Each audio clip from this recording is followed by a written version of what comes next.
She died surrounded by family, yet the man holding her hand was a stranger to them all. When the truth came out, silence fell across the room like a storm no one expected.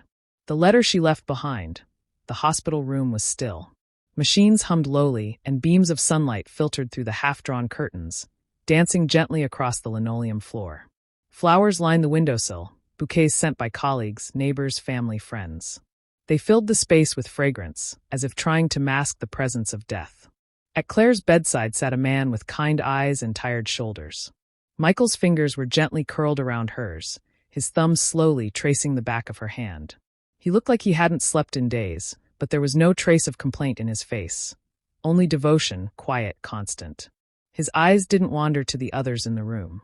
He didn't flinch when Claire's brother coughed awkwardly near the door, or when her mother dabbed her eyes with a tissue and refused to look in his direction. He simply stayed there, whispering soft words to the woman he loved. She didn't respond, not anymore, but that didn't stop him from speaking. "You were brave," he murmured, even when they didn't understand. Especially then. Across the room, Claire's family sat stiffly in chairs brought in by the nurses. Her mother, Eleanor, wore pearls and a tightly wound bun that hadn't moved since the 80s. Her posture was perfect, her face pale but unreadable. The only time she showed emotion was when she glanced at the man beside her daughter. Then her lips thinned, and she looked away. Her father stood by the window, arms crossed, watching the cars pass by in the parking lot as though one of them might take him away from this moment. A nurse entered and checked the four, nodding politely at Michael. "Mr. Ellis, let us know if you need anything." Claire's mother's eyes narrowed. "Ellis," she repeated under her breath. Michael caught it, but again he didn't react. His wedding ring glinted softly as he brushed a lock of hair from Claire's forehead. He hadn't taken it off since the day they exchanged vows in a quiet courthouse 7 years ago. She wore hers too, though most people never noticed it. But today the light caught it just right. Claire's mother frowned at the sight. Her brows drew together, and her hand clutched her purse a little tighter. No one said a word. They had never asked who Claire spent her holidays with when she declined to visit. They never asked who she traveled with or why her eyes sparkled when she returned. And Claire had never offered. She knew better. Michael had been invisible for years. But now, in her final hours, he was right where she had always wanted him to be, beside her, in full view. No longer hidden, even if they still didn't see him. Even if they never would. He leaned closer, pressing his forehead gently to hers. "You didn't need their permission," he whispered. "And you never asked for it." The heart monitor beeped steadily, but something in the room shifted. Tension thickened. A cousin cleared her throat. Someone checked their watch. Michael didn't care. Because no matter how many people sat in that room, none of them knew the way Claire smiled in the morning. None of them had held her through the worst of her diagnosis. None of them had heard her laugh in the dark when the power went out and they lit candles just to feel close. None of them knew her, not like he did. So he stayed silent. Present. Undeniable.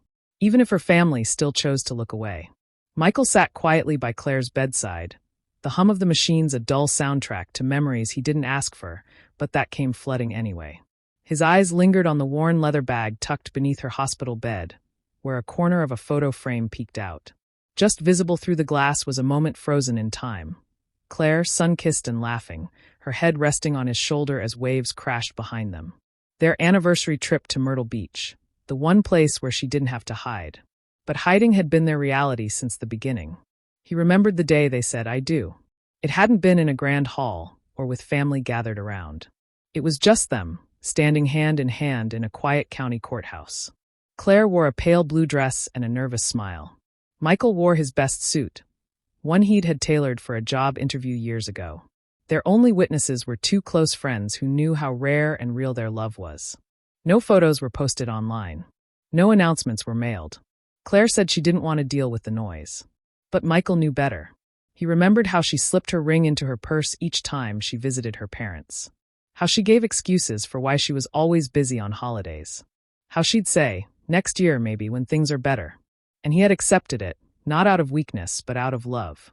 On Christmas Eve, when she left for her family's dinner, Michael stayed back and made her favorite soup for when she returned. She came home hours later, makeup smudged and eyes red, saying it wasn't the right time again. He had kissed her forehead and held her anyway. Once, in the quiet of their apartment, he gently asked, "Do you ever wish we were just easy for them?" Claire had looked at him with tear-filled eyes and whispered, "They wouldn't understand. I'm protecting you." He had smiled and nodded. But inside, part of him broke. Back in the hospital room, murmurs drifted around him like static. Claire's aunt leaned toward her cousin and whispered, "Poor thing. I guess he's just a close friend." Michael heard it. Of course he did. He always heard it. But he didn't speak. He never corrected them. He had learned that his love didn't need their approval. His grief didn't need their permission. Still, it hurt. He reached down and pulled the frame gently from her bag, brushing his thumb over the glass. Her smile was so wide, so free. It was the version of her no one in this room had ever seen. That version had lived in secret. He remembered how she once whispered against his chest after a long day, "I hate that I can't share you with them." But well, one day he had believed her, because even if she was afraid, her love had never wavered. It lived in her quiet gestures, in the way she always kissed him twice before leaving for work, in the way she saved her best stories for him. And now, here he was, holding her hand as promised, as her husband, in a room full of people who only knew half her life. But he had known it all, and that was enough. The sterile quiet of the hospital room was broken only by the rhythmic beeping of the monitors. Claire's breath had grown shallow, her hand resting loosely in Michael's, their fingers still laced. Just like the day they first fell asleep on the couch together years ago, after binge-watching a show they never finished. Michael had barely moved all morning. He hadn't eaten. He hadn't slept. He had only held on, physically and emotionally, to the one person who had ever made this silence feel like peace, not loneliness. The door creaked open. Claire's mother stepped in, pearls clasped tightly around her neck like armor, her heels clicking against the tile with authority. Her face was pale, but her eyes were sharp, unforgiving. Behind her, a young priest trailed meekly, holding a Bible and murmuring about blessings. Margaret didn't acknowledge Michael. She walked straight to the bedside and turned to the priest. "She would want a final prayer, please," she said briskly, then glanced pointedly at Michael. "He can wait outside." Michael didn't move. He didn't need to. Margaret stepped closer, her voice sharper. "This is a family moment." Before Michael could answer, a soft but firm voice interjected from the doorway. "She asked for him to be here," said a nurse. Her badge read S, Rios RN. "He's not just here as a guest." Margaret bristled. "He's not family. The nurse stepped fully into the room and gently placed a hand on the priest's arm, pausing the ritual. "He is legally. He's listed as her husband in her advance directive and medical file." Michael said nothing. He simply reached into his coat pocket and pulled out a small, creased folder. The beige paper was slightly curled at the edges. He opened it with quiet hands and turned it toward the light. Claire's signature, neat and unmistakable, sat just above the printed words. "Next of kin, Michael Joseph Carter, spouse." The priest blinked in confusion. The nurse gave a knowing nod. Claire's mother stared at the document, frozen. Her lips parted, but no sound came. Then, just barely, her eyes flicked to the wedding band still shining on Claire's finger, something she had tried not to see all morning. Michael didn't gloat. He didn't say she picked me. He didn't say she chose me, even when she couldn't tell you. He just folded the directive and tucked it away. Then he turned back to Claire, gently brushing a stray strand of hair from her forehead. The priest cleared his throat. Would you like to join in the blessing?" he asked, directing the question to Michael this time. Michael nodded once. "She believed in grace," he said softly. "Let's give her that." As the priest began to pray, Margaret stayed rooted at the foot of the bed, arms crossed, her posture a mix of confusion and discomfort. But Michael had already returned to the only thing that mattered, her hand in his. And in that moment, surrounded by judgment and restrained grief, he wasn't invisible. He wasn't hidden. He was exactly who Claire had said he was, in writing, in love, and in truth. Her husband. Her family. The funeral had ended under a cloudy afternoon sky, the kind that presses silence into every corner. Claire's family stood in stiff clusters beneath the oak trees, their conversations shallow and fragmented. How beautiful the flowers were, how nice the service had been. No one mentioned Michael. He had stood alone, not by choice, just as he had in life. Later that day, in the quiet of Claire's childhood home, her younger sister Emily moved through the study. Dust clung to picture frames and forgotten books. She wasn't looking for anything in particular, just trying to feel her sister again. Claire had always loved this room, had always said it was the only one in the house that felt like it belonged to her. Emily opened the bottom drawer of the desk and saw it immediately, a small, cream-colored envelope resting atop a worn blue journal. In neat handwriting, it read, "To my family, please read after I'm gone." Her breath caught. She hesitated, then carried the letter to the sitting room where their parents were still seated. Margaret on the edge of the couch, her jaw tight, and their father nursing a half cup of cold tea. "What's that?" Margaret asked. Emily sat down slowly, her voice a whisper. "Claire left us a letter." No one said a word as Emily broke the seal. Her hands trembled. Then, softly, she began to read aloud. "If you're holding this, I'm already gone. I debated writing this, but there are things I couldn't say while I was alive. And now I don't have anything left to lose. You never knew Michael, not really. But I did. I knew every part of him. The way he steadied me when I was afraid. The way he listened without judgment. The way he made me feel safe in a world that told us we were a mistake. You always thought I kept him away out of shame. That's not true. I kept him away because I was trying to protect him, from your judgment, your whispered insults, the polite smiles that never reached your eyes.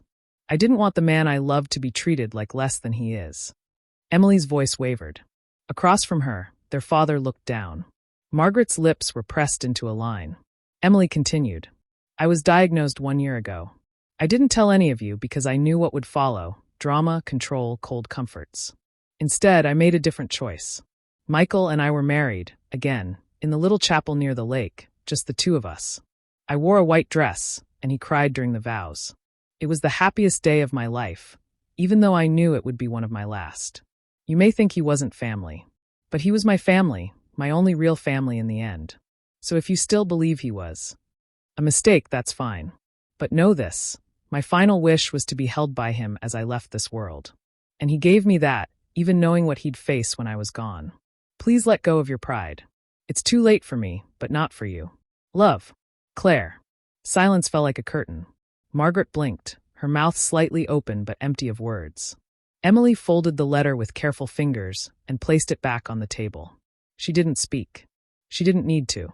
Their father reached for his glasses and wiped them, though they were already clean.